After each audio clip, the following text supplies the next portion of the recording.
Just east of Leeds city centre's bustling retail district lies Quarry Hill, an area now celebrated for its vibrant culture and artistic presence. The current site hosts facilities including Leeds Playhouse, the Northern Ballet Theatre, BBC Studios and Leeds City College.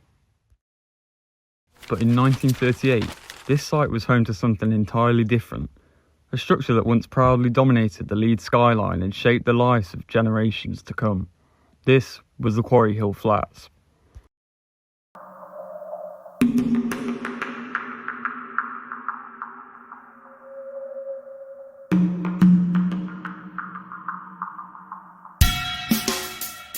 Prior to the construction of Quarry Hill Flats, the area became infamous for its slum dwellings and high crime rates from 1880 onwards. Local authorities couldn't accommodate the poor in dwellings where they could afford to live. Overcrowding was rampant, with families crammed into small, unsanitary houses that lacked basic resources such as running water, adequate heating, or proper sewage systems. Reoccurring issues were constant for the working class, but a new era for Leeds was impending. R.A.H. Livett was the architect and pioneer of modernist social housing. From 1933, when he arrived in Leeds, the new young director of housing began designing high-density estates of social flats.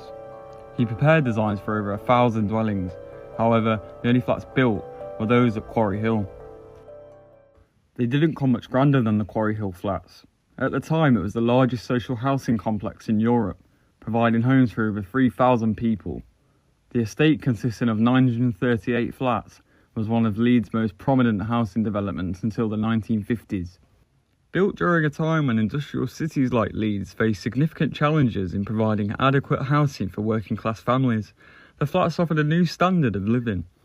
For many residents, moving into the estate marked their first experience with an indoor bathroom, with each family having its own flat, spacious, clean and well maintained, providing a marked improvement over previous living conditions. As post-war flats later came to construction around the city, these drew off the demand for central area flats. And for the first time, Quarry Hill began to properly fulfil its intended function of serving people cleared from slums. The design of the communal housing complex was modern and provided cutting-edge amenities for the time. But what did the former residents think of this? With everything there, you know, bathroom, where we had to go in Woodhouse, we had to go right to the top of the house for a bath. They were all on one level. They told me, when they first moved in there, they kept calling the bath, they wondered what it was for. Yeah. We don't get washed in that, you know. Every week, from I being about 9, I used to go to the wash house, first with my mother, and then with myself, because she said there were all scandal mongers who went to the wash house. There were these big doors, and I remember you used to pull them out, and once your washing had come out of the washer, you swung over these rails and just push it back in, and I remember that, yeah. The planned concept to introduce societal housing paved its place, and with only 14% of the site taken up by multiple complexes, younger residents of the flats were able to take full advantage of the communal space available to them. You could go down and you just all played together. Yeah, it was a lovely time. Everything was running smoothly in Quarry Hill, but 30 years after its construction, problems began to emerge. Loose slabs and corroding steelwork would put pressure on the local council to amend these issues, but this became an ever-growing challenge. Residents often sought to the repairs themselves. These acts of self-sufficiency and adaptation symbolised resistance to the institutional failure to maintain living conditions. They formed a tight-knit community, and based on my investigation, it is evident that this community was truly fused. Countless interactions with prior residents and relatives are present online to this day. The former residents often recall their time at Quarry Hill with nostalgia, countering the public perception of the flats as a failed experiment. However, with refusal to repair the flats, the council made the decision to demolish them for good. Despite campaigns from residents against the demolition, the flats saw an end and took 3 years to be demolished from 1975. Around about 14 years I've lived here, and the place is alright. I liked it here, and I don't want to leave as a matter of fact, but I've got to go. As far as I'm concerned, for me, for my money, they should have never been pulled down. They should have left us where we were. and just modernised them. Responsibility for the decline can be attributed to multiple parties, including Leeds City Council, central government, and the limitations of the architectural approach itself. As the owners of Quarry Hill Flats, Leeds City Council failed to commit the resources needed for repairs and maintenance, agitated by the central government, who instead prioritised new developments. Quarry Hill weren't the only ones in this situation. Several other housing complexes across the UK and internationally experienced similar rejection and neglect by authorities. All were ambitious social housing schemes, often modernist and high density, intended to solve housing shortages and improve working class living conditions. Over time, however, many fell into disrepair, were stigmatised and ultimately rejected by policymakers and society.